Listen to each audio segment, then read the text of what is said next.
Ivernova. Thank you. Le président ukrainien Volodymyr Zelensky se prépare à présenter le plan de victoire de son pays au chef de la Maison-Blanche, Joe Biden. Alors que Kiev, en Ukraine, cherche une forte démonstration de soutien de la part du leader américain avant son départ du poste.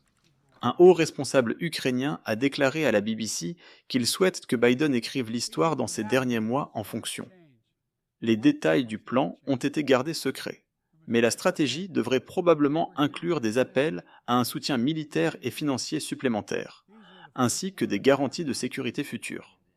Zelensky affirme que la proposition est conçue pour être un pont vers la fin de la guerre, qui, selon lui, pourrait se terminer plus tôt que largement pensé. L'Occident renforce la position de l'Ukraine, soutient-il. Alors Vladimir Poutine pourrait être contraint de se diriger vers une paix diplomatique. Cette guerre ne peut pas être apaisée simplement par des négociations. Une action est nécessaire, a déclaré Zelensky au Conseil de sécurité de l'ONU. Poutine a violé tant de principes et de règles internationales qu'il est difficile d'arrêter lui-même l'élan.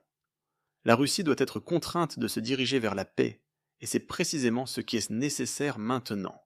Son obligation en tant qu'agresseur unique dans cette guerre d'accepter la paix.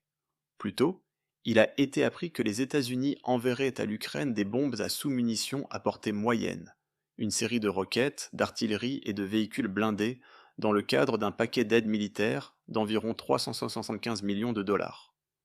L'aide comprend des bombes air-sol, qui ont des munitions à sous-munitions et peuvent être lancées par les chasseurs ukrainiens, ainsi que des munitions pour les systèmes de roquettes HIMARS, Javelin et d'autres systèmes anti-chars, de l'équipement militaire et d'autres aides. Zelensky doit rencontrer le président Joe Biden et la vice-présidente Kamala Harris à Washington jeudi.